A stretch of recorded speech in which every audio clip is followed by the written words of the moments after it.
Good evening. আজকে actually একটা chart নিয়ে কথা বলবো। খুব ইন্টারেস্টিং লাগলো। আমি অনেকের চার্ট রিড করেছি যতটা আমি পারি, এখনো তো শিখছি। মায়ের খুব চেনাশোনা একজন, মাকে খুব ধরেছিল যে আমার একটু চার্টটা রিড করে দিতে, আমার একটু চার্টটা রিড করে দিতে। এবার আমি ডিলে করছিলাম, হচ্ছিল না, টাইম হচ্ছিল না, বা আমাকেও একটু ভালো করে পড়াশোনা করতে হয়। আমিও ধুমধাম করে বলতে পারি না, আমি তো মঞ্জা হুয়া অ্যাস্ট্রোলজার না, যেটুকুনি যা জানি। তো ফাইনালি কি হয়েছে, আমি দেখেছি চারটা। তো দেখবে প্রত্যেকটা আমাদের যে রাশি হলো তিনটে নক্ষত্র দিয়ে ডিভাইডেড, তিনটে নক্ষত্র মিলে হয়। তো যেরকম ধরো মেষ রাশি, আমি পার্টিকুলারলি মেষ রাশির কথাই বলছি, কারণ যার আমি চার্ট দেখেছি তার সবকটা প্ল্যানেটস ওই একটাই ঘরে গিয়ে অবস্থিত।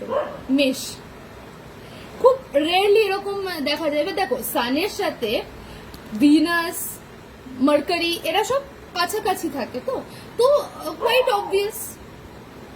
অবভিয়াস কি তোমার এরা সানের আশেপাশে থাকতেই পারে। বাট স্যাটার্নের থাকাটা, তাও আবার সেম রাশি সেম নক্ষত্র, সেটা আবার একটু অতিরিক্ত হয়ে গেল। ঠিক আছে, রাশিতে থাকে স্যাটার্ন, সান একটা রাশিতে থাকে, যেরকম মায়েরও আছে, কিন্তু সেম নক্ষত্রে বিলং করাটা সেটা আবার একটা আলাদা বিষয়। তো এরকম হয়েছে।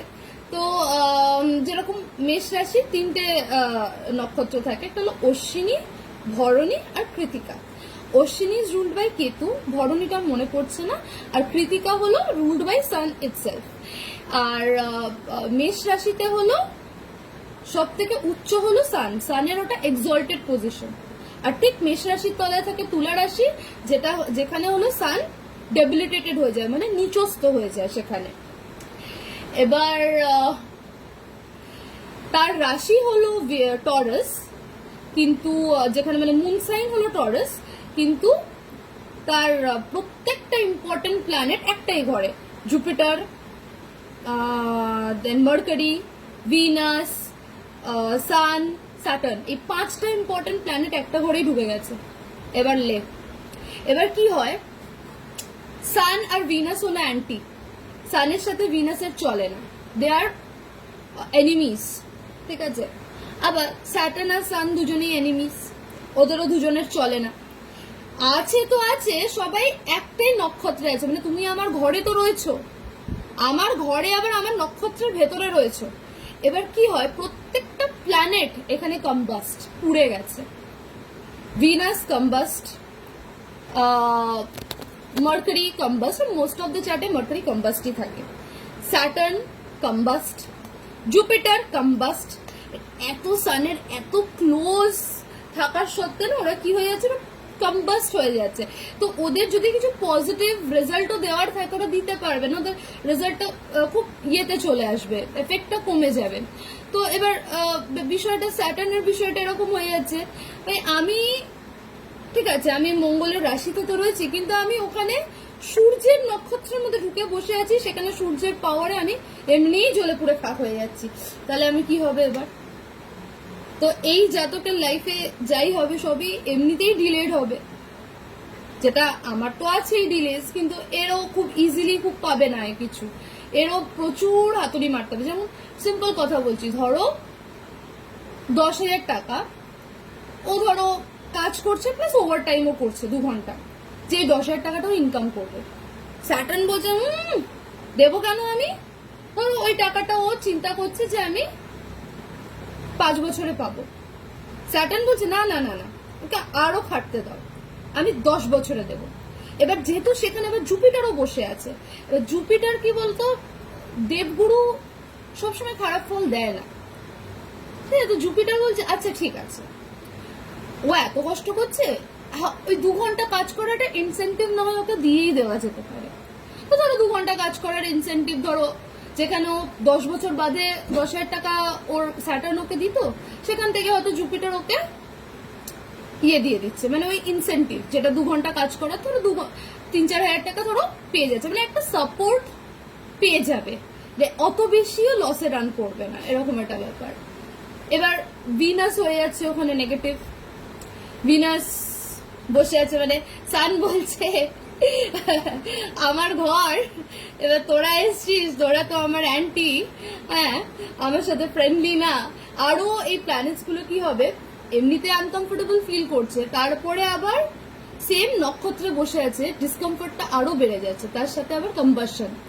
একটাই শুধু ভালো, উইচ ইজ এক্সল্টেড সান, ওই একটা ভালো। আর মনে হয় মার্কারিটা ভালো, সরি মার্কারি না, সরি মার্সটা দেখলাম ভালো, মঙ্গলটা, মঙ্গল আর সূর্য এই দুটো ভালো। বাকি এবার ধরো তুমি আছো, তোমার আশেপাশে সব শত্রুক্ষেত্র বসে রয়েছে, তুমি কি সেখানে তোমার কমফর্ট জোনটায় থেকেও কি তুমি কমফোর্টেবল ফিল করবে? করবে না।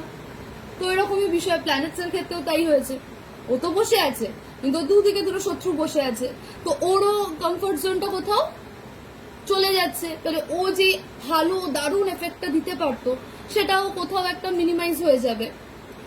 তো খুবই কমপ্লিকেটেড একটু লাগলো, বিকজ এক একটা প্ল্যানেট এক একটা ঘরে থাকে, ওটার অ্যানালিসিস একটু ইজি হয় যখন প্রত্যেকটাই কনসেন্ট্রেটেড হয়ে যায় একটা জায়গায়।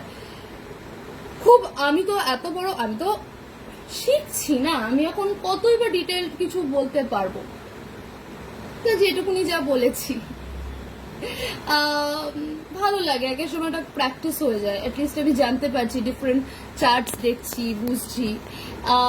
আজকেও আমি এটা আমার ফ্রেন্ডের চার্ট দেখলাম, ওরও 1996 এ বর্ন, কিন্তু ওরও এই সব কটা প্ল্যানেট একটা ঘরে। ইস কাজ যদি আমি আরেকটু ওর সময় জন্মাতাম জুলাই মাসে, তাহলে আমার সময় মানে আমি বেস্ট চার্ট পেতাম, তাই না? মানে ওর প্ল্যানেটস গুলো একদম একদম মানে সঠিক সঠিক সুন্দর জায়গায়, সঠিক সঠিক সুন্দর জায়গায় প্ল্যানেটস গুলো। মনে পড়ছে না কিন্তু খুব ভালো জায়গায়, মনে পড়ছে না ঠিক কোথায় যাবে। দেখলাম স্যাটার্ন, তো স্যাটার্নের জায়গায় ছিল 12 নম্বর ঘরে, রাহুর মতন জায়গায়। আই থিঙ্ক টরাসে ভিনাস রয়েছে স্বরাশিতে, আর তার সাথে মনে হয় ইয়ে আছে,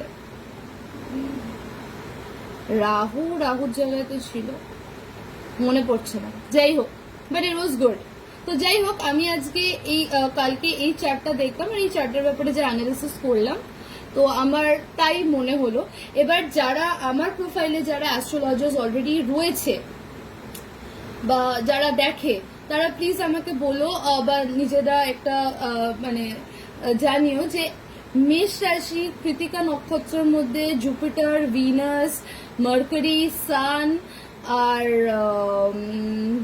স্যাটার্ন, এরা সবাই একটা নক্ষত্রের মধ্যে বিলং করছে, তো এরা কিরকম ফলাফল দিতে পারে। সূর্য উচ্চ, কিন্তু বাকি জনের ক্ষেত্রে কিরকম কি ফলাফল হতে পারে। ও এটা তো বলিনি, মেষে এসে তো আবার শনি নিচস্ত, মানে শনি ওখানে আছেই এমনি প্রবলেমে, তার উপরে আবার ওখানে নিচস্ত হয়ে বসে গেছে, কি হবে?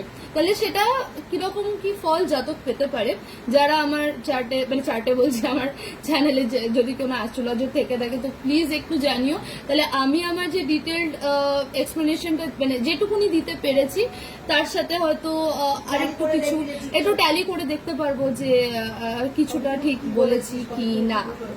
হ্যাঁ, রাইট, তোমরা একটু জানিও।